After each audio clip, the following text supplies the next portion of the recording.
Hello everyone. आज के video में हम लोग चैप्टर 4 पढ़ेंगे, दैट इज़ रिप्रोडक्टिव हेल्थ।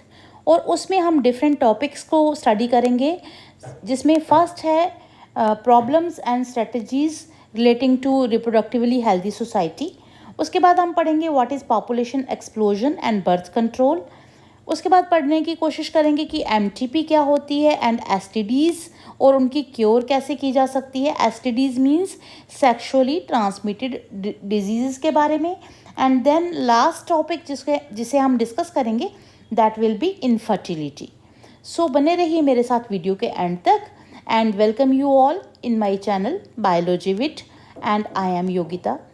अगर आप चैनल पे नए हैं तो please consider to subscribe to my channel, और आप मेरे चैनल को अपने और फ्रेंड्स के साथ भी ज़्यादा से ज़्यादा शेयर कीजिए और बेल आइकन को प्रेस करना मत भूलिए, सो दैट आपको टाइमली नोटिफिकेशंस मिलती रहें जब मैं न्यू वीडियोस को अपलोड करूं। तो विदाउट वेस्टिंग एनी टाइम आइए आज की क्लास स्टार्ट करें। स्टूडेंट, सबसे पहले हम ये जानें कि रिप्रोडक्टिव हेल्थ होती क्या है। जब एक पर्सन जिसके हेल्दी रिप्रोडक्टिव आर्गन्स हों और वो नॉर्मली फंक्शन करते हों, ऐसे पर्सन को हम कहेंगे कि that person is reproductively healthy person. और जब एक सोसाइटी में सभी पर्सन्स ऐसे ही हों जिनके रिप्रोडक्टिव आर्गन्स हेल्दी हैं और नॉर्मली फंक्शन कर रहे हैं, ऐसी सोसाइटी को हम रिप्रोडक्टिवली हेल्दी सोसाइटी कहते हैं। बट ये इंक्लूड करता है social and emotional aspects also. Social and emotional aspects का मतलब हुआ कि कैसे सोसाइटी में वो पर्सन अपने बच्चों के साथ, अपने पेरेंट्स के साथ, अपने और रिलेटिव्स के साथ कैसे रहते हैं और कैसे उनके रिलेशंस हैं। तो ये सारे एस्पेक्ट्स भी इसके साथ जुड़े हुए होते हैं।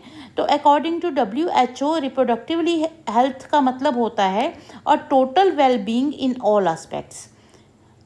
वो कौन कौन से? Physical, behavioural and social. अगर एक पर्सन फिजिकली, बिहेवियर वाइज और सोशली हेल्दी है तो उसे कहेंगे reproductively healthy person, and such society is called reproductively healthy society.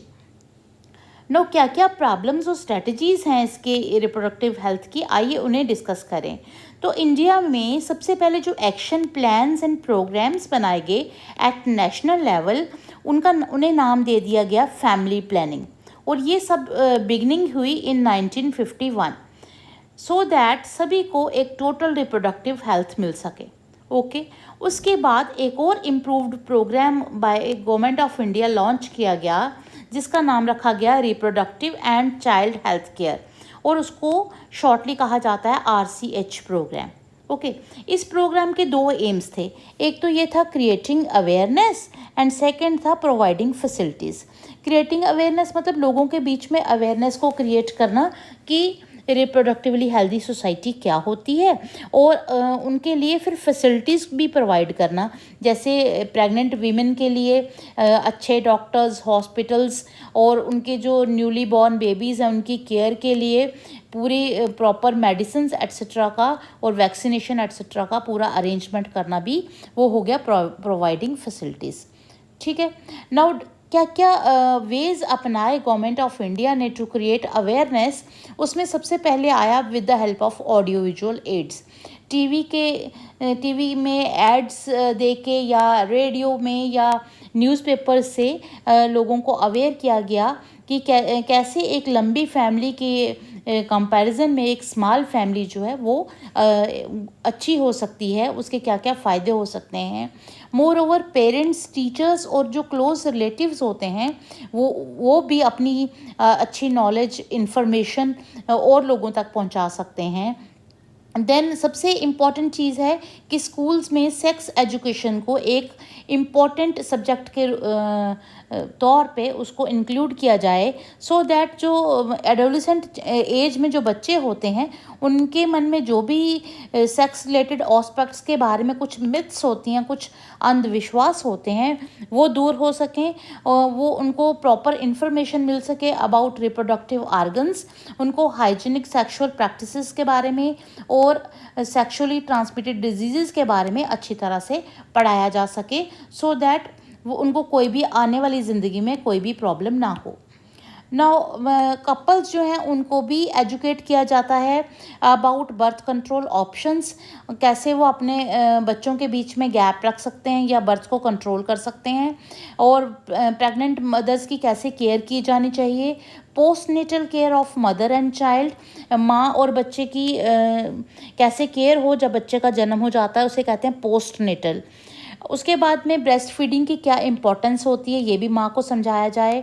Than equal opportunities for boys and girls, so that जो कपल्स हैं वो ये ना सोचें कि गर्ल्स को हमने अबॉर्ट कराना है और बॉयज़ को ही हमने बर्थ देना है, ऐसा कुछ ना हो। नाउ अनकंट्रोल्ड पॉपुलेशन ग्रोथ के कारण क्या क्या सोसाइटी में प्रॉब्लम्स आती हैं, इसके बारे में भी लोगों को जागरूक किया जाए। देन आपने कितनी बार आए दिन हम सुनते रहते हैं जो सोशल इवल्स हमारे अनफॉर्चुनेट जो हमारी घटनाएं होती रहती हैं relating to sex abuse and sex related crimes etcetera, उसके बारे में भी लोगों को पूरी तरह से जानकारी दी जाए। और सिर्फ उनको अवेयरनेस ही नहीं देनी, अब उनको फैसिलिटीज़ भी देनी है। और उसके लिए क्या है कि जितने भी प्रोग्राम्स गवर्नमेंट लॉन्च करे उनकी सक्सेसफुल इम्प्लीमेंटेशन हो, स्ट्रॉन्ग इंफ्रास्ट्रक्चर हो, अच्छे हॉस्पिटल्स हों और प्रोफेशनल एक्सपर्टाइज हो, डॉक्टर्स और नर्सिस एट्सेट्रा ट्रेंड हों, सो दैट लोगों को कोई भी अपनी रिप्रोडक्टिव हेल्थ के रिलेटेड कोई भी प्रॉब्लम ना आए।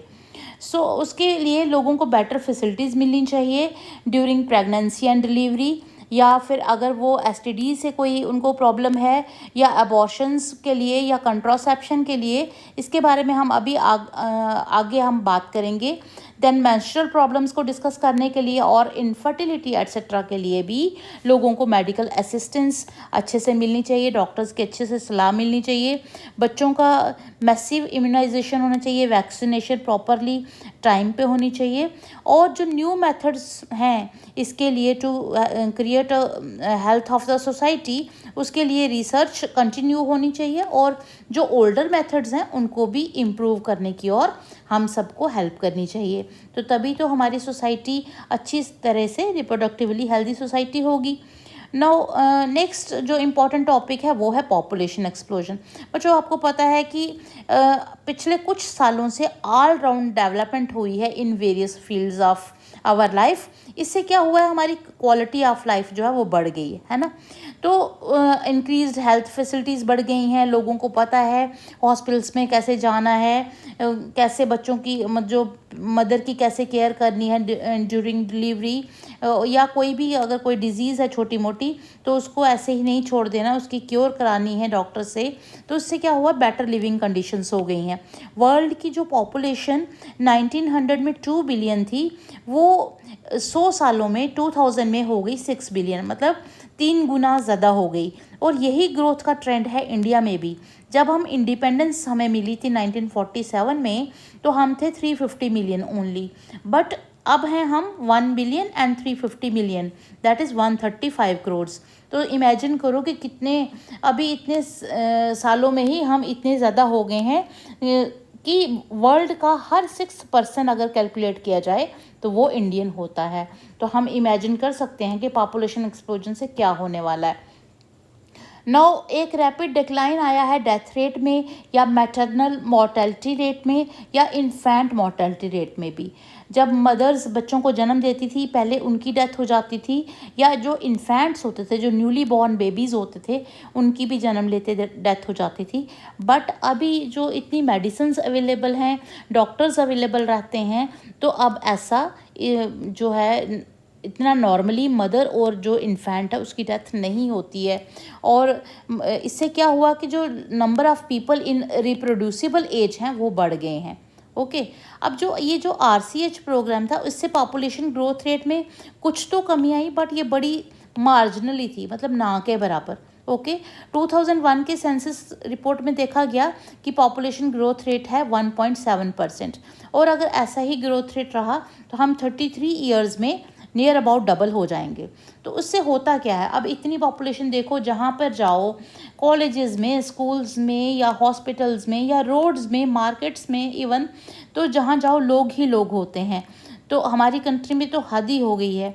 तो इससे क्या होगा क्या, हमारे बच्चों बेसिक नीड्स होती हैं रोटी, कपड़ा और मकान, फूड, शेल्टर एंड क्लोथिंग।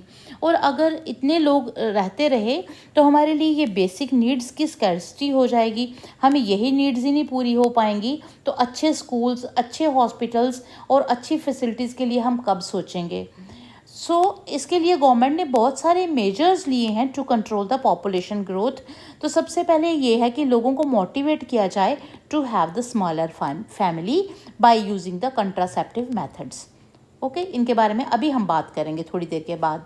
उसके बाद में है कि मीडिया में एडवर्टीजमेंट गवर्नमेंट देती है थ्रू पिक्चर्स या फिर स्लोगन्स जैसे हम दो हमारे दो। उसके बाद है कि गवर्नमेंट ने ये भी किया है कि मैरिज एज को थोड़ा सा बड़ा कर दिया। फीमेल्स जिनकी शादियां पहले छोटी एज में हो जाती थी, अब उनकी एज फिक्स कर दी है कि वो 18 ईयर से कम नहीं होनी चाहिए और बॉयज़ 21 ईयर्स से कम नहीं होने चाहिए। देन उन कपल्स को भी गवर्नमेंट इंसेंटिव्स देती है जो स्मॉल फैमिली को अडॉप्ट करते हैं। और बहुत सारे कपल्स बच्चों, आजकल जो लेडीज़, वर्किंग लेडीज़ हैं, जिनके पास टाइम नहीं है बिल्कुल भी, उन्होंने तो वन चाइल्ड नॉर्म को अडॉप्ट कर लिया है कि हम खुश हैं एक ही बच्चा पैदा करके। ओके, नाउ इस बर्थ कंट्रोल, इसको जो पॉपुलेशन एक्सप्लोजन है उसके लिए सबसे एक इम्पॉर्टेंट बात है वो है बर्थ कंट्रोल। कि बर्थ कंट्रोल हो जाएगा तो पॉपुलेशन एक्सप्लोजन अपने आप कम हो जाएगा। तो क्या क्या कॉन्ट्रासेप्टिव मेथड्स यूज़ किए जाते हैं to avoid the unwanted pregnancies, अब हम उसको डिस्कस करेंगे। तो सबसे पहले हम ये देखें कि कॉन्ट्रासेप्टिव मेथड की जो भी मेथड यूज़ किया जाए उसकी क्या 3 क्वालिटीज़ होनी चाहिए। फर्स्ट है कि ये यूज़र फ्रेंडली होना चाहिए, ईजिली अवेलेबल होना चाहिए और इफ़ेक्टिव होना चाहिए। ये रिवर्सिबल होना चाहिए और उसके कोई साइड इफ़ेक्ट्स नहीं होने चाहिए। Then it must not interfere with the sexual act of the user को इसे यूज़ करने में कोई भी प्रॉब्लम नहीं आनी चाहिए। और वेरियस कंट्रासेप्टिव मेथड्स जिन्हें अभी हम पढ़ेंगे, they are natural or traditional, barrier, IUDs, oral contraceptives, injectables, implants and surgical methods. तो आइए अब हम ये तो देखें कि होता क्या है ये methods. Now first are natural methods.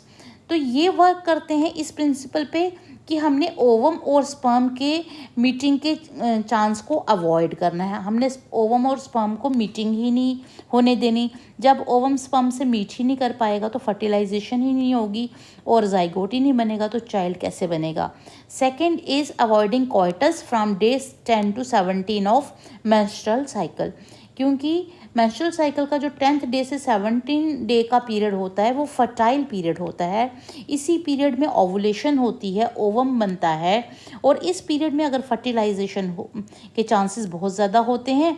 और इस पीरियड में अगर कोइटस को, मेटिंग को अवॉइड किया जाए तो भी प्रेगनेंसी के चांसेस नहीं रहते हैं।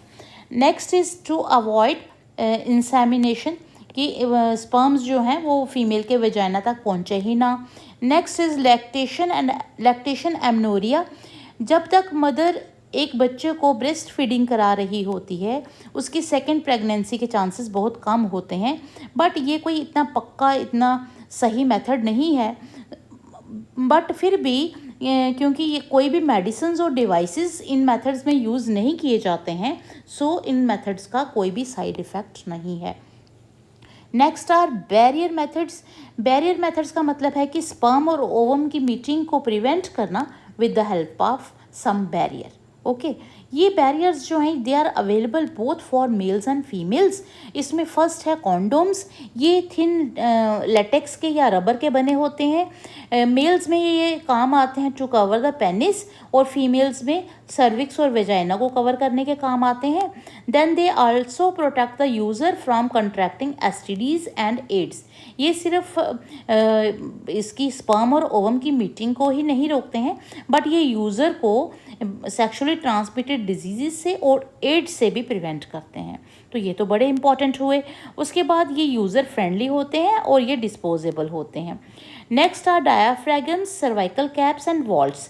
ये भी रबर के बने होते हैं और ये फीमेल रिप्रोडक्टिव ट्रैक के अंदर इंसर्ट कर दिए जाते हैं ड्यूरिंग क्वाइटस, जब मेल और फीमेल की मेटिंग होती है।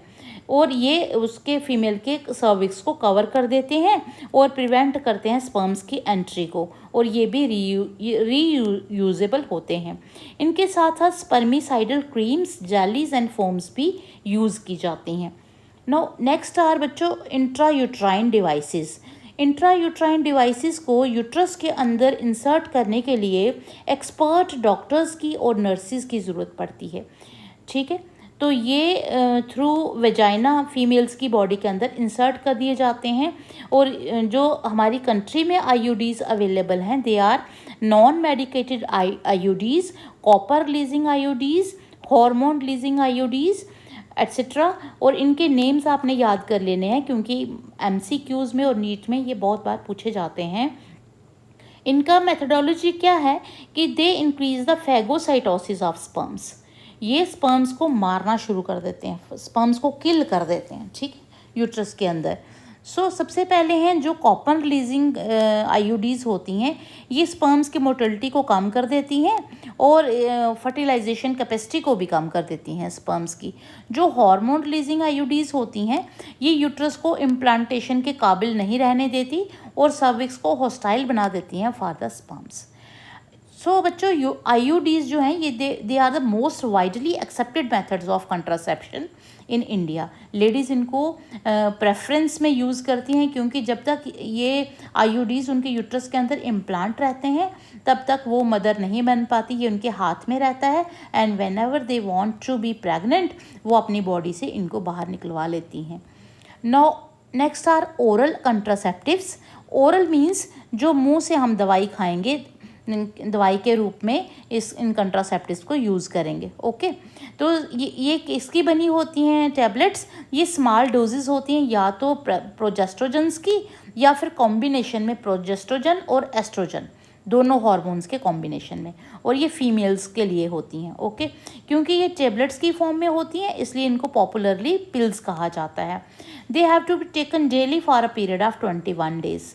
ओके, इनको 21 डेज़ के लिए लिया जाना होता है। स्टार्ट करना होता है with in the 5 days of menstrual cycle and after gap of 7 days इनको फिर से 21 डेज़ के लिए अगेन एंड अगेन रिपीटेडली लेना होता है जब तक a female desires to prevent the conception. जब तक फीमेल ना चाहे माँ बनना तब तक वो इन टैबलेट्स को रिपीटेडली आफ्टर एवरी 7 डेज़ फिर 21 डेज़ के लिए लेती रहे। ये ओवुलेशन को इनहिबिट कर देती हैं और इम्प्लांटेशन को होने ही नहीं देती। मोर ओवर ये क्वालिटी जो सर्वाइकल म्यूकस की होती है, सर्विक्स के म्यूकस की, उसको कम कर देती हैं और स्पर्म्स की एंट्री को रिटार्ड कर देती हैं। ये भी बड़ी इफ़ेक्टिव हैं with less side effects and they are well accepted by the females. Example आपको एक बताऊं, वो है सहेली, एक टेबलेट का नाम है। ये ओरल कंट्रासेप्टिव है फॉर फीमेल्स और ये नॉन स्टीरॉयडल प्रिपरेशन है, इसमें कोई स्टीरॉयड्स नहीं होते हैं।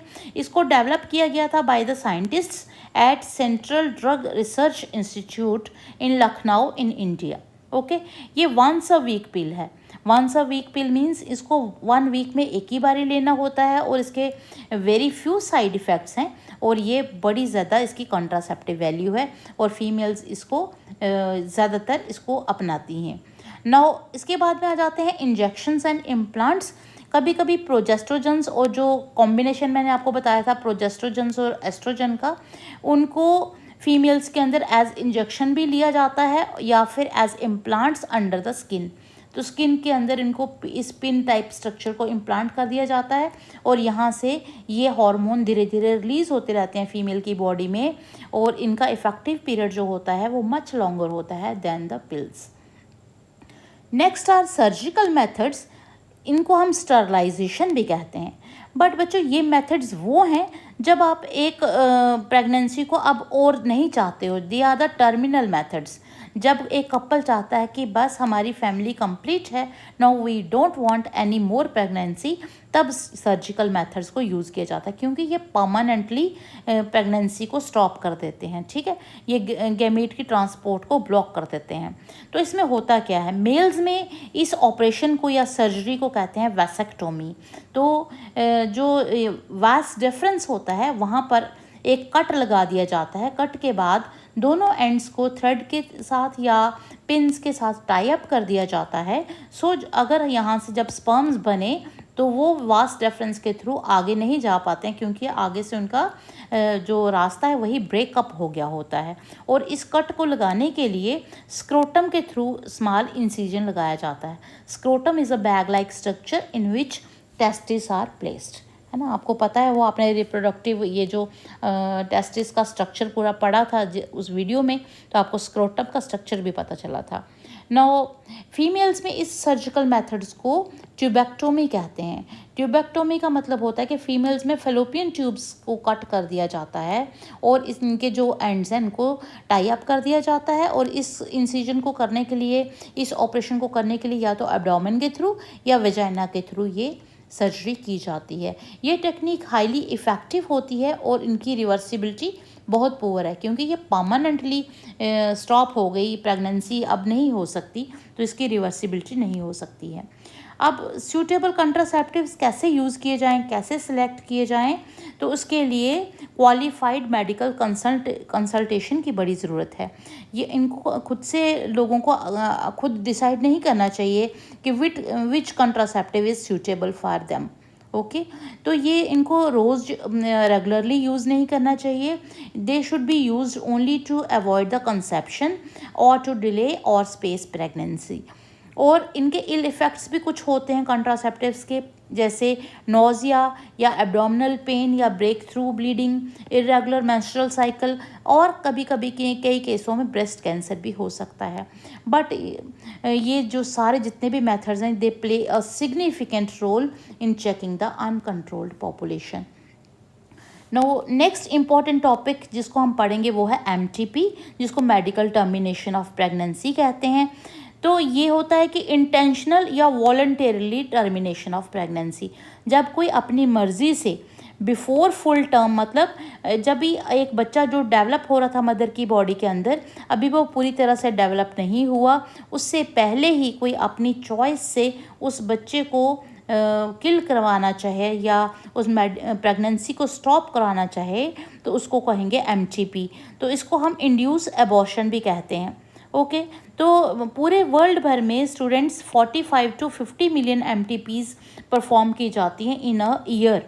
तो आप इमेजिन कर सकते हो कि कितने बच्चों को बर्थ से पहले ही किल कर दिया जाता है। अब MTPs जो हैं वो, उनका सिग्निफिकेंट रोल तो है in controlling growth in the population, मगर ये इसके लिए नहीं बनी हुई हैं, इस पर्पज़ के लिए कि पॉपुलेशन को के ग्रोथ को कम करना है। तो फिर MTP क्यों MTP करवाई जाए, तो वो इसलिए क्योंकि कभी कभी due to casual unprotected intercourse या फिर कंट्रासेप्टिव मेथड के फेलियर के कारण या फिर अनफॉर्चुनेट कंडीशंस लाइक रेप्स के कारण हुई जो प्रेगनेंसी होती है, जो अनवांटेड प्रेगनेंसी होती है, उससे गेट रिड करने के लिए, छुटकारा पाने के लिए MTP परफॉर्म की जाती है। या जब डॉक्टर्स कहते हैं कि continuation of pregnancy can be harmful और fatal both to mother as well as the foetus, जब डॉक्टर्स को ये पता चलता है कि जो डेवलपिंग फिटस है या जो मदर या फिर दोनों के लिए ये जो प्रेगनेंसी है ये हार्मफुल हो सकती है, तो ऐसी प्रेगनेंसी को डिस्कार्ड करने के लिए डॉक्टर्स सलाह देते हैं। तो इनको करवाने का जो टाइम है वो फर्स्ट ट्राइमेस्टर सेफ रहता है, first 3 months of the pregnancy, क्योंकि सेकेंड ट्राइमेस्टर में बहुत सारे डेवलपमेंट चाइल्ड की हो चुकी होती है, तो those abortions are much riskier. Okay, moreover MTPs जो हमारी कंट्री में मोस्टली अनक्वालिफाइड क्वैक्स के द्वारा इलीगली परफॉर्म की जाती हैं, इनको अवॉइड करना चाहिए, क्योंकि ये अनसेफ तो होंगी ही दोनों के लिए, बट ये माँ के लिए फैटल भी हो सकती हैं, माँ की डेथ भी हो सकती है। नाउ बेसिकली ये MTP का काम जो था वो हो गया miss use of amniocentesis. Amniocentesis एक ऐसी टेक्निक है कि जिस फ्लूइड में ये बेबी मदर की बॉडी के अंदर डेवलप हो रहा होता है, उस फ्लूइड को कहते हैं एमनियोटिक फ्लूइड। अब इंजेक्शन की सिरिंज के से उस एमनियोटिक फ्लूइड इस एमनियोटिक फ्लूइड को वहाँ से ले लिया जाता है और इसके क्रोमोसोमल पैटर्न से देख के ये पता लगाया जा सकता है कि जो डेवलपिंग फीटस है वो हेल्दी है कि नहीं, उसको कोई प्रॉब्लम तो नहीं। बट इस प्रैक्टिस को यूज़ किया जाने लगा to determine the sex of unborn child, कि ये पता करने के लिए कि जो बेबी पल रहा है वो उसकी सेक्स क्या है, वो फीमेल है या मेल। और अगर if the child found female it is followed by MTP, क्योंकि हमारी सोसाइटी में अभी भी इतने पढ़े लिखे होने के बावजूद भी बॉयज़ और गर्ल्स में बिग डिफरेंस लोग सोचते हैं, और अगर उनको लगता है कि जो डेवलपिंग फीटस फीमेल है तो उसको वो अबॉर्ट करा देते हैं। इंडियन गवर्नमेंट ने MTPs को लीगलाइज तो किया है बट सम स्ट्रिक्ट कंडीशंस भी लगाई हैं to check its misuse. Okay, तो अगर यही नहीं होंगी स्ट्रिक्ट कंडीशंस तब इलीगल फीमेल फीटिसाइड नहीं रुकेगा। इलीगली जो फीमेल्स को माँ की बॉडी के अंदर ही मारा जाता है वो कभी भी स्टॉप नहीं हो सकता। उसके बाद में बच्चों है STDs। तो ऐसी डिजीज़ जो ट्रांसमिट होती हैं थ्रू सेक्सुअल इंटरकोर्स उनको STDs या सेक्सुअली ट्रांसमिटेड डिजीज़ कहते हैं। इनका और नाम है वेनेरियल डिजीज़ भी कहते हैं इनको, और रिप्रोडक्टिव ट्रैक इन्फेक्शंस भी कहते हैं। एग्जाम्पल्स हैं इनकी gonorrhoea, syphilis, genital herpes, chlamydiasis, genital warts, trichomoniasis, hepatitis B, HIV leading to AIDS. आपकी NCERT में इनके नेम्स ही हैं, आपने इनके नेम्स अच्छे से याद कर लेने हैं। नो HIV इन्फेक्शन जो है इनमें सबसे ज़्यादा डेंजरस है, वो तो आपको पता है क्योंकि इससे ही एड्स स्प्रेड होता है, वो तो क्योरेबल है ही नहीं। नो जो इन्फेक्शंस हैं HIV, ये हेपेटाइटिस B और HIV, ये और भी तरीके से ट्रांसमिट हो जाती हैं by sharing of injection needles. ये आपने सुना भी है और कब बहुत बार देखा भी होगा टीवीज़ एक्सेट्रा में। सर्जिकल इंस्ट्रूमेंट्स अगर शेयर हो गए किसी पेशेंट के तो भी दूसरे को हो सकता है। Then by the transfusion of blood और from an infected mother to the foetus. और हेपेटाइटिस B और genital herpes and HIV infections को छोड़ के जो बाकी डिजीज़ अभी मैंने आपको बताई दे आर कम्प्लीटली क्योरेबल अगर उनकी डिटेक्शन अर्ली हो जाए और उनका प्रॉपर ट्रीटमेंट हो जाए। नो क्या सिम्टम्स हैं कि कैसे पता चले कि एक पर्सन जो है उसको सेक्सुअली ट्रांसमिटेड डिजीज़ है। तब ये जो जेनाइटल रीजन होता है, जो रिप्रोडक्टिव आर्गन्स के आसपास का रीजन होता है, वहाँ पर इचिंग हो सकती है, फ्लूइड डिस्चार्ज हो सकता है, स्लाइट पेन हो सकती है एंड स्वेलिंग हो सकती है। और फीमेल्स मोस्टली जो है वो एसिम्प्टोमेटिक रहती हैं और वो अनडिटेक्टेड रहती हैं फॉर लॉन्ग। मोर ओवर बच्चों आपको पता है कि सोशल स्टिग्मा भी है, हम लोग शर्म महसूस करते हैं to go to a doctor for discussing about STD। तो इसके लिए हम सोशली हम सोचते रहते हैं और तब तक प्रॉपर ट्रीटमेंट हमें टाइमली नहीं मिल पाता और इससे और कॉम्प्लिकेशंस भी बढ़ जाती हैं, जैसे पेल्विक इन्फ्लेमेटरी डिजीज़ हो सकती हैं, एबॉर्शंस हो सकते हैं, स्टिल बर्थ हो सकते हैं, एक्टोपिक प्रेगनेंसी हो सकती है, इनफर्टिलिटी हो सकती है और even the cancer of the reproductive tract. So इसके लिए हमें चाहिए कि ऐसे पेशेंट्स को टाइमली डॉक्टर्स के पास अपनी क्योर के लिए जाना चाहिए। नो ये बड़ी मेजर थ्रेट हैं टू अ हेल्दी सोसाइटी और इनकी प्रिवेंशन, इनकी डिटेक्शन और इनकी क्योर प्रॉपरली होनी चाहिए। और बड़ी हैरान करने वाली बात यह है कि STDs are common in the age group of 15 to 24 years. Okay, अब इनकी प्रिवेंशन कैसे हो? सबसे पहले ये है कि avoiding sex with unknown partners and multiple partners, always use condoms during the coitus. और third is in case of any doubt go to a qualified doctor for early detection and complete treatment. Now last topic है वो है infertility. बच्चों जब एक couple enable होता है to produce children, जब उसके बच्चे नहीं पैदा हो सकते, ऐसे कपल को इनफर्टाइल कपल कहा जाता है। अब इसके रीजंस हो सकते हैं फिजिकल कॉन्जेनिटल डिजीज़, ड्रग्स हो सकती हैं, इम्यूनोलॉजिकल और फिजियोलॉजिकल रीजंस भी हो सकते हैं। अब इंडिया में मोस्टली फीमेल्स को ब्लेम किया जाता है ना। आप मूवीज़ में भी देखते हो कि जिस कपल का कोई बेबी नहीं होता है तो फीमेल्स को ब्लेम किया जाता है उसके लिए, बट मोस्टली जब देखा गया है कि problem lies with the male partners. Okay, अब गवर्नमेंट ने बड़े सारे स्पेशलाइज्ड हेल्थ केयर यूनिट्स बनाए हैं, इनफर्टिलिटी क्लिनिक्स बनाए हैं, जहाँ पर ये इनफर्टाइल कपल जो होते हैं, जो चाइल्डलेस कपल्स होते हैं, उनकी प्रॉब्लम का डायग्नोसिस किया जाता है और इस प्रॉब्लम को अगर ये क्योरेबल है तो उसको करेक्ट किया जाता है सो दैट ये एनेबल हो सकें to have the children. Okay, अब कई ऐसे भी कपल्स हैं जिनमें ऐसी करेक्शंस पॉसिबल नहीं है, जिनका ऐसा इलाज नहीं पॉसिबल हो जाता है, तो उसके लिए क्या किया जाए? उनके लिए स्पेशल टेक्नोलॉजीज़ हैं आज के ज़माने में जिनको कहा जाता है असिस्टेड रिप्रोडक्टिव टेक्नोलॉजीज़ या ARTs, असिस्टेड रिप्रोडक्टिव टेक्नोलॉजीज़, या इनको कहा जाता है ARTs। ओके, अब ये हेल्प करती हैं technologies to help the infertile couples to have children. अब उसका सबसे फर्स्ट मेथड है वो है इन विट्रो फर्टिलाइजेशन।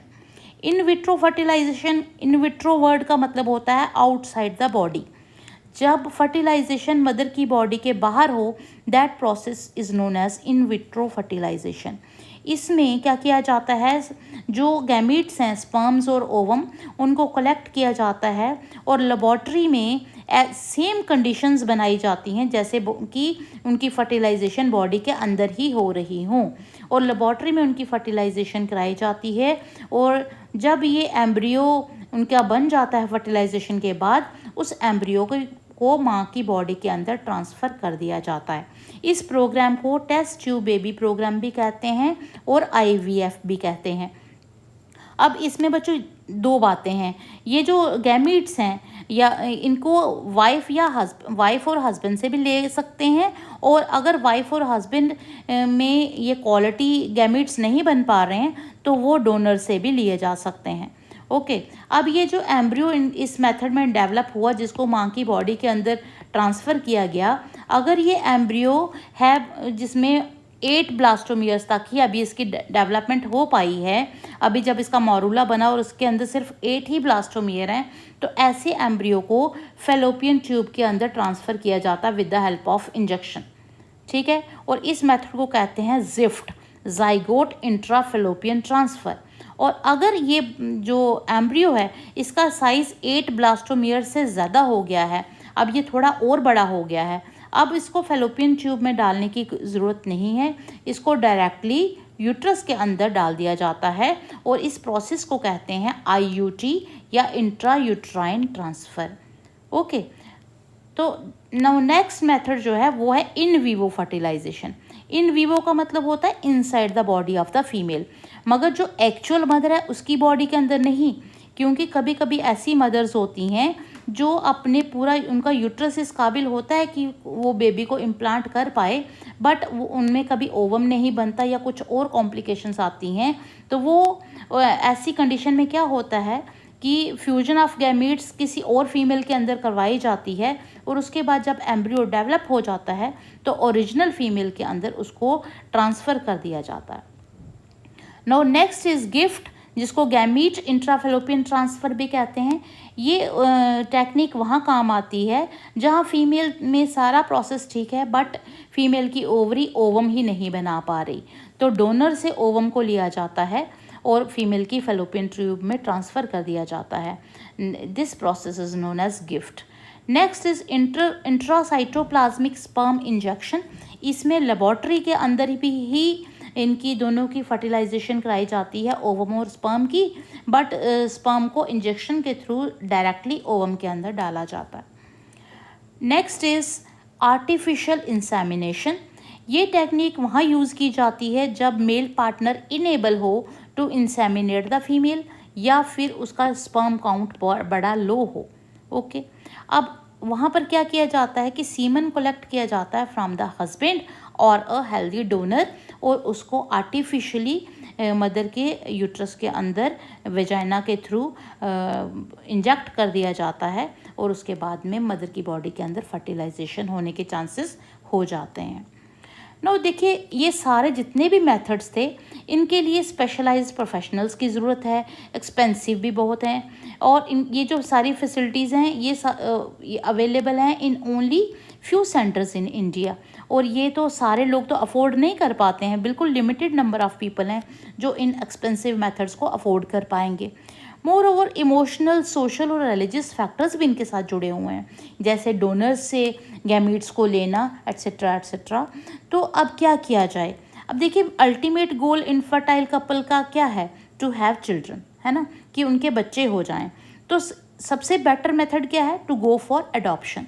हमारी कंट्री में कितने ज़्यादा डेस्टिट्यूट होम्स हैं, ऑर्फनेजेस हैं, जहाँ पर ऐसे बच्चे रहते हैं जिनके पेरेंट्स नहीं हैं या जिनके पेरेंट्स का कोई पता नहीं है। तो क्यों ना गवर्नमेंट ऑफ इंडिया ऐसे लॉज बनाए, ऐसे लॉज को रिलैक्स कर दे, सो दैट कपल्स को कोई परेशानी ना आए टू अडॉप्ट अ चाइल्ड। इससे बच्चे को पेरेंट्स और पेरेंट्स को बच्चा मिल जाएगा और पॉपुलेशन कंट्रोल में भी हेल्प रहेगी। So students, this was all about today's lesson. I think आपको अच्छे से समझ आया होगा। अपने नेक्स्ट वीडियो में फिर से मिलेंगे।